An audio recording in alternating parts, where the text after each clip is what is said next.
Everyone, কেমন আছো সবাই? আশা করছি সবাই খুব ভালো আছো। আজকের আরও একটি নতুন ব্লগে তোমাদের ওয়েলকাম জানিয়ে ব্লগটি শুরু করছি। দিনটা ছিল বৃহস্পতিবার। বিরাজের বাবা আজকে বাড়িতে নেই। সেই সকাল সকাল ও চলে গেছে রেশন দোকানে। এদিকে আমি সকাল সকাল সমস্ত জামাকাপড় কাচাকুচি করে এই সবেমাত্র ছেলেকে স্নান করিয়ে নিয়ে আসলাম। আর ওকে আজকে স্নান করিয়েছি দুধ দিয়ে।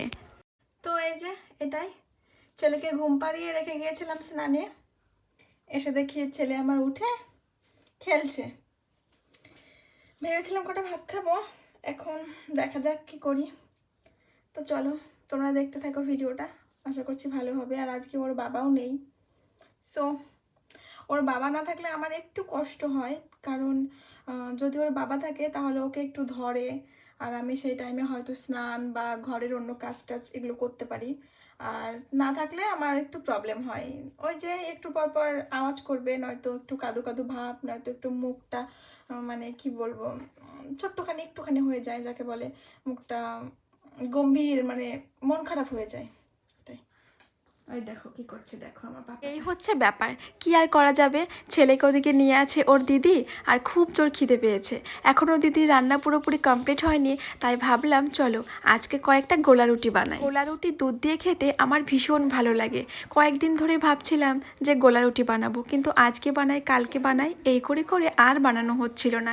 শেষমেশ আজকে বানিয়েই ফেললাম। আমার শাশুড়ি মা আজকে সেই ভোর থাকতে উঠেছে, রাত তখন বাজে 3টে, তখন থেকে উঠে কাজ করছে। মানে দুদিন পরই আছে আমাদের এখানে মহোৎসব, সেই জন্য উঠোন ঘর এগুলো লেপছিল। আর ওনার খুব জোর খিদে পেয়েছে। মাকে বলার সঙ্গে সঙ্গে মা বলে যে খাবো, কারণ খিদে পেয়েছে। তো ডাল দিয়ে মা খেলো দুটো, এদিকে দিদি খেলো দুটো, কৃষ্ণা খেয়েছে দুটো, আর আমি খেয়েছি দুটো। বেশি বানাতে পারিনি, এই কয়েকখানায় বানিয়েছি। তার একটু পরে রান্না বান্না হয়ে গেছে, তাই আমি রেশন দোকানের জন্য খাবারটা বেড়ে নিলাম। আর খাবার নিতে চলেও এসেছে, কারণ অনেকটা বেলা হয়ে গেছে।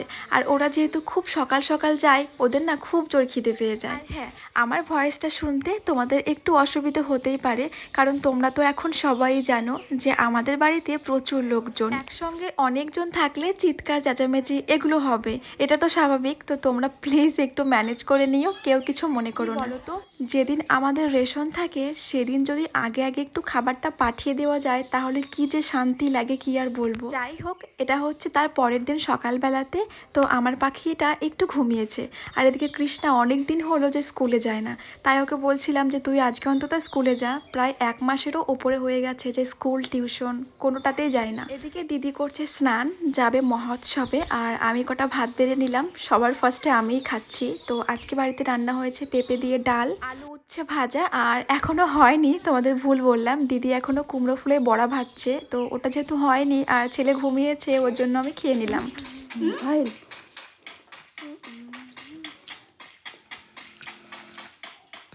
সবাই খাওয়া দাওয়া করে তারপর আমরা খেলাম একটু জলপাইয়ের আচার। আর সবাই টক খেতে এত ভালোবাসে কি বলবো, আর আমি মনে হয় একা যে আমি টক খেতে একটুও ভালোবাসি না। তারপর আমরা গিয়েছিলাম আমাদের ওই পুকুর পাড়ে, লাউ আর মিষ্টি কুমড়ো গাছগুলো যে হয়েছে তাই কিন্তু দেখতে এসেছি যে কতগুলো লাউ মিষ্টি কুমড়ো ধরেছে।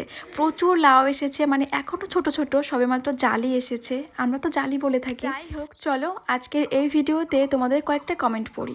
অনেক দিন ধরে একটা কমেন্ট আমার প্রায় ভিডিওতে আসছে যে দিদিভাই বিরাজের ওয়েট কত হয়েছিল আর ওর এখন কত মাস চলছে। প্রথমেই বলি, বিরাজের জন্মের সময় বিরাজের ওয়েট হয়েছিল 2 কিলো 600 গ্রাম।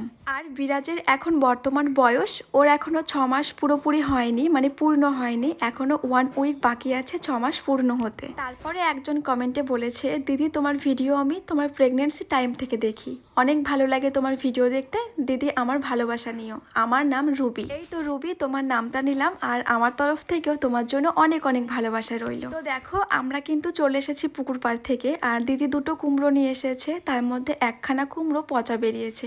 কুমড়োগুলো এখনো অনেকটাই ছোট, কিন্তু নষ্ট হয়ে গেছে, দেখে তো মনটা খারাপ হয়ে গেল। যেহেতু কুমড়োগুলো ছোট, তাই ওই একটা কুমড়োতে হবে না, তাই দিদি কিন্তু আবারও গিয়েছিল পুকুর পাড়ে, আবারও 2খানা কুমড়ো এনেছে। আমার ফ্রিজটা অনেক দিন হলো যে নোংরা হয়ে পড়েছিল, পরিষ্কার করাই হয় না, তাই আজকে বিরাজের বাবাকে দায়িত্বটা দিয়েছি।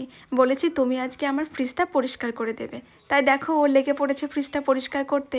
আর ও না ফ্রিজটা ভালো পরিষ্কার করতে পারে, একদম নতুনের মতো ঝকঝকে করে দেয়। এখন বাবুকে ডিস্টার্ব করা যাবে না, তার কারণ উনি আমার ফ্রিজটা পরিষ্কার করে দিয়েছে, কষ্ট হয়ে গেছে, তাই সে এখন শুয়ে শুয়ে মোবাইল দেখবে। আর এই যে দেখো আমার পাখিটা কোনো রকমভাবেই থাকছে না, তাই ওকে নিয়ে একদম আমি শুয়ে পড়েছি। আর ওর মোবাইলের প্রতি এত নেশা যে কী করে হলো সত্যি আমি বুঝি না।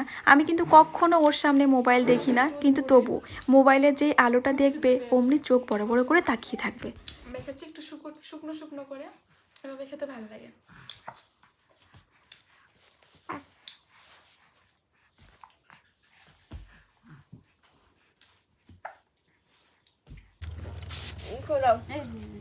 এটা দে, চা বানাইছে চিনি দেয় না, হায় ভগবান অল্প একটু দে।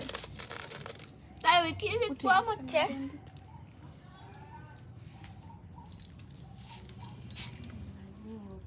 দেখো কৃষ্ণার কাণ্ডখানা দেখো। দুপুরবেলার দিকে স্নান করে আমি খেয়েছিলাম একটু দুধ মুড়ি শুকনো শুকনো করে, আর বিকেলবেলাতে খুব জোর খিদে পেয়েছিল, তাই ওকে বলেছে একটু দুধ চা বানা। চা তো বানিয়েছে, কিন্তু চায়ের মধ্যে চিনি দিতেই ভুলে গেছে। কৃষ্ণারও খুব খিদে পেয়ে গিয়েছিল, তাই হয়তো ও ভুলে গেছে। তো ও তো বাটিতে চা নিয়েছে, তোমরা তো দেখলে, আর বাটির মধ্যে এক গাদা চিনি দিয়ে খেলো। কি আর করবে, আমরাও খেলাম ওইভাবে। ওদিকে দিদি রান্না করছে আর পাকা বুড়িটা কোলে উঠে বসে আছে। দেখলেই তো তোমরা, ওরকমই দুষ্টুমিটা করে। যেই না রান্না করতে যাবে ওর তখনই ওরকম করতে হবে। আর ওদিকে আমার পাখিটা ওর জেঠুর কোলে আছে, মা এদিকে কাটছে মাছ। রান্না হবে বেগুন দিয়ে মাছ দিয়ে তরকারি, আর ডিম আর আলু, তোমরা তো দেখতেই পেলে। যাই হোক চলো ভিডিওটা এখানেই শেষ করছি। জানি না ভিডিওটা তোমাদের কেমন লাগবে, তবে অবশ্যই জানিও। চলো দেখা হবে আবারও অন্য কোনো নেক্সট ভিডিওর সাথে। ততক্ষণ সবাই খুব ভালো থেকো, সুস্থ থেকো, টাটা।